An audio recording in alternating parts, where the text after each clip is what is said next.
দেখ, আজকের ভিডিওতে যে সাবজেক্টের বিষয়ে তোদের আলোচনা করব সেটা হচ্ছে বিজনেস স্টাডিজ, যেটা হচ্ছে কারবার অধ্যয়ন বাংলায় বলা হয়ে থাকে। এই কারবার অধ্যয়নের যে চ্যাপ্টার গুলো রয়েছে, যে যে বিষয়গুলো ক্লাস 11 ফার্স্ট সেমে রয়েছে, সেইগুলো তোদের সামনে যে কোন কোন চ্যাপ্টার থেকে কি কি মার্কস আসতে পারে সেটা তোদেরকে একটু ডিটেলসে লিস্ট আকারে দেখিয়ে দিলাম। কি কি দেখে নে।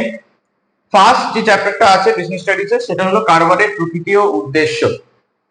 এই চ্যাপ্টার থেকে তোদের জন্য বরাদ্দ করা আছে 8 মার্কস। তারপরে সেকেন্ড যে চ্যাপ্টারটা আছে সেটা হচ্ছে কারবার সংগঠনের বিভিন্ন রূপ, যেখান থেকে তোদের বরাদ্দ করা আছে 10 মার্কস। থার্ড চ্যাপ্টার সরকারি বেসরকারি ও আন্তর্জাতিক ক্ষেত্র, সেখান থেকে বরাদ্দ করা আছে 6 মার্কস। আর কারবারি পরিষেবা, সেখান থেকে আসবে 10 মার্কস। আর কারবারের উদীয়মান ধরন, সেখান থেকে আসবে 6 মার্কস।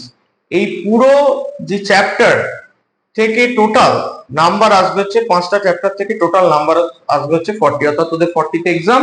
আর তার মানে এটা বুঝে নে, কারবারের প্রকৃতি ও উদ্দেশ্য থেকে 8টা এমসিকিউ আসবে, কারবার সংগঠনের বিভিন্ন রূপ থেকে 10টা এমসিকিউ আসবে, সরকারি বেসরকারি ও আন্তর্জাতিক ক্ষেত্র থেকে 6টা এমসিকিউ আসবে, কারবারি পরিষেবা থেকে 10টা এমসিকিউ আসবে, আর কারবারের উদীয়মান ধরন থেকে 6টা এমসিকিউ আসবে।